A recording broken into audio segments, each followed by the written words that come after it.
Hello everyone, I'm CZ Lumen and this is StarCraft 2. What I have for you here is a Discord submitted replay of a team versus team 2v2 matchup between two individuals. This replay was called Heavy Artillery, and we're going to see how much heavy artillery actually goes down. In the bottom left-hand corner, we have a Zerg and a Protoss player versus the upper right-hand corner, which is looks like a double Terran. So this might be a matchup of a lot of siege tanks, which is always interesting. Rocky and Sky are playing as the Terran forces in the upper right-hand corner, with Melkor playing as the Zerg, allying up with a Protoss known as Xant? Difficult to say. Anyway, it looks, trying to figure out, this is going to be my first team game, and so I'm not really sure how I'm going to cast the two different forces, since, well, we do have actually Terran versus Alien, so from here on out I'm going to refer to it as Terran versus Xeno, because all hail humans. And even though I'm a Zerg player, like, go Zerg, but hey, you know, to each their own, right? Let's see here. Yeah, this is going to be a... let's see, what can I do here? Got a production. We're gonna have 4 sets of units that's gonna go on the bat. Man, this is and we have a good income graph over here. Yes, yeah, so do excuse me if I do make some mistakes here, and a little bit of a learning process. But hey, this is how we get better. Looks like Protoss gets to take the easy natural in the back of the base. I wonder if Protoss is going to go something like air, more like a ranged category support with Zerg going with like a heavy ground forces and focusing on that really ground aggression. Double Terran though, that's I can only imagine both of these Terran players just knocking out as many battle cruisers as possible, and just, I don't know if that would be stoppable. Like, how would you be able to really stop? I guess fungal growth and what else? I want to say corruptors, but I'm a little annoyed that I feel like Broodlord should be able to attack the air units as well. This is just my opinion. You can type it out in the bottom in the comments. Do you think Broodlords should be able to attack or send their little drones to attack both air and ground forces? I think it should be, because one, getting a Broodlord is expensive as hell. Like, they're slow, they're huge, and they feel like, it seems like they're easily countered when pushed back, because the Terran battle cruisers are able to teleport around the map, and they have a lot of just this constant firepower. And carriers have pretty good range, but their disadvantage is that, is this guy stuck? But like both the battle cruisers and the carriers, you can pretty much like attack move across the map and attack everything. Even though they can be countered appropriately if played well against them. Both basically are this very high tier generalist unit that's able to kind of hold off everything, versus the Zerg have to balance like a difference between Corruptors and Broodlords. I think the saving grace there is that Corruptors still can attack bases, but like I said, that's kind of iffy. If Broodlords, I feel like if Broodlords were able to attack both air and ground, that would be a game changer. That would make them more worth it. But not much going on in the first part of the game. Looks like we're just having both teams economy up as much as possible. We have the income graph here, so this should be income per minute. Trying to figure out. It looks like the Xenos are actually ahead by a long shot in economies. Yeah. This looks like, I wish I can total them both up. But this looks like 3,000 minerals versus not even 2,000 minerals for the Terran players. And then up here, I'm looking at 1,000 gas for. It looks like it's about equal for both sides. Who's this blue Terran? Oh, it's Zerg. Okay, the Zerg is. Okay, the Zerg's just slightly behind because it only has 3 instead of 4 Vespene geysers. Walling off here for the Terran forces to make sure that there's no little attack here. Now, me personally, when it comes to team games, I want to see Archon games. And comment below if you like Archon games. I think they're a lot more fascinating than Duel this, because Archon games force players to actually work together versus this is kind of 2 individual armies that happen to be working together. I know that's a very small difference, but especially here, both sides, there's enough space here where both sides basically build up to the end game economy very quickly and then just fight it out. So I'm guessing that's probably what's going to go on here. Versus if this was a Archon game, you're only limited to 1 base and you're vulnerable to that cheese, but you have this person or these people, your friends, who are micromanaging as much as possible. So that I feel like those limits create an interesting game. But it's hard to find Archon games. It's a very unpopular gaming system. So that's my just little rant about that.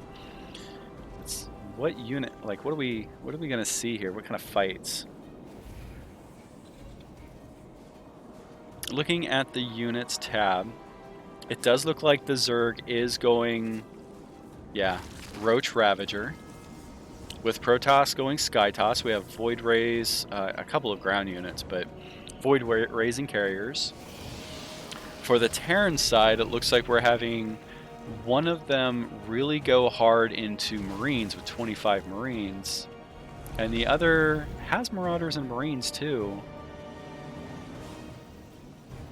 It looks like they're undecided on how they want to organize their forces. They might be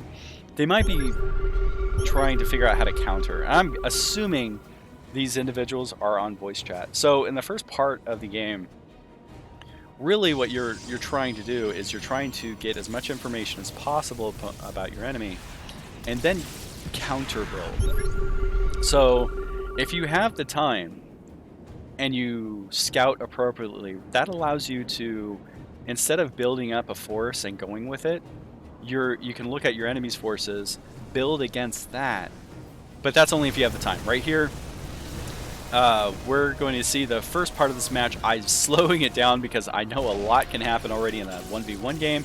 This is a 2v2v game, and this is a lot of Ravagers. What's the population count? Hold on. We're going to do a quick little battle breakdown to see who has what forces, why, where, and how. Battle forces-wise... Wow, this is rough. What number is this? Is that for workers? It's really difficult to tell. Okay, here we have the army spending. What's the... See, we have the units. We have units lost. Spending, production... Doesn't help. I mean, like, yeah, we have upgrades, but here we have structures. Let me go back here just a little bit so that way we can really, like, do a battle analysis here. All right. So it looks like it's a little difficult to actually figure out who has what in this game.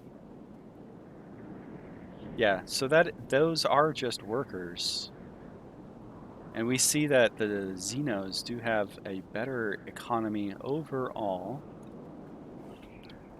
Lots of roach ravagers, so this is one hell of a ground force to deal with. Wow. Okay, we're gonna slowly move this forward. What does the Terran have? Terran looks like they have quite a bit of Marines, which are good against it. Well, they're okay against everything.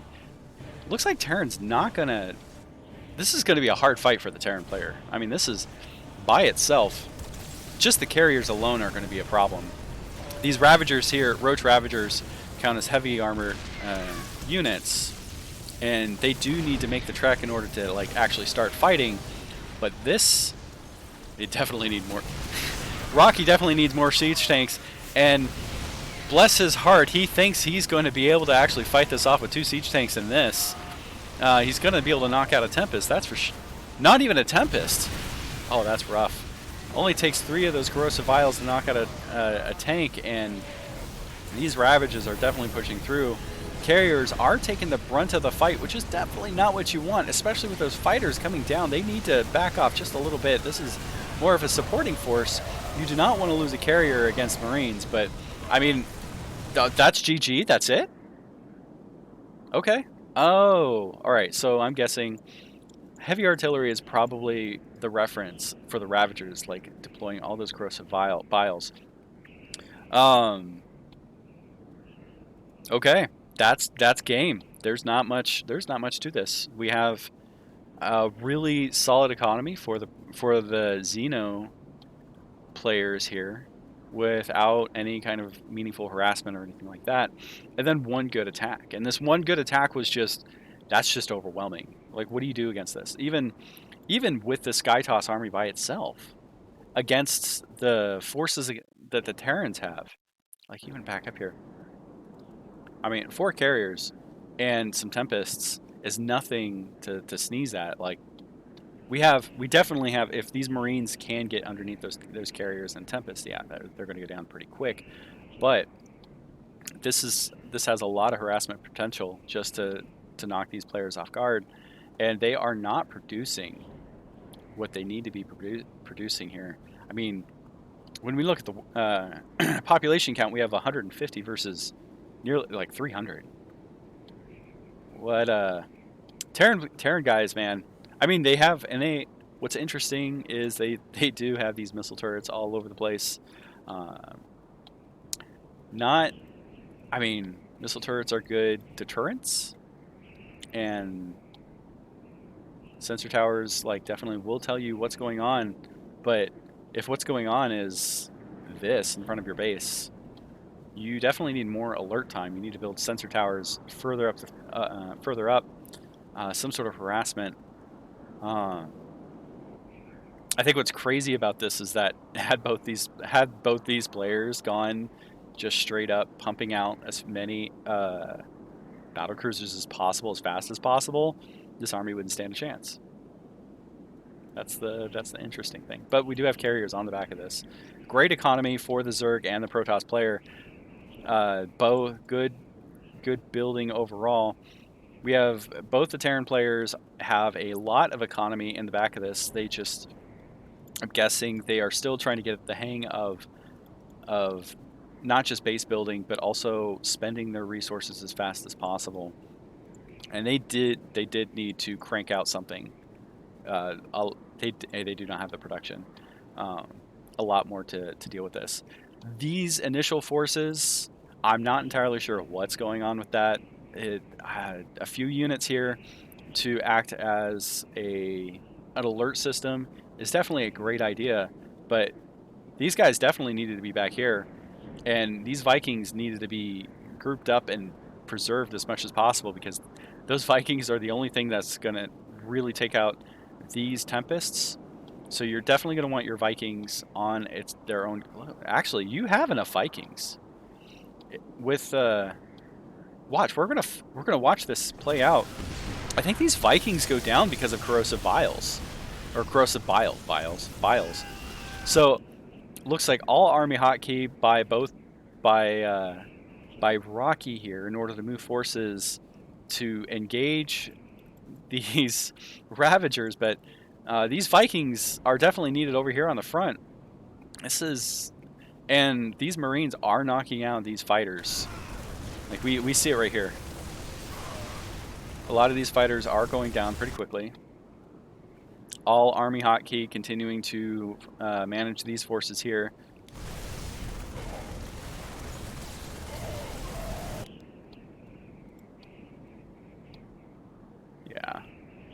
Really rough fight. And neither forces are able to really even do much here. We're gonna watch this. Like, the only thing that's attacking these Vikings right now are corrosive vials. Or corrosive vials. Like, that's it. And I mean they nail them. Now we have the Sky Toss actually focusing their attention on the air units over here, and they get knocked down, which basically gives these Tempests just free reign to do whatever they want. Even if this army was just half the size, this is brutal for the Terran player. Because now the Terran player, okay, three some Vikings are coming out. God, we need so many more Vikings.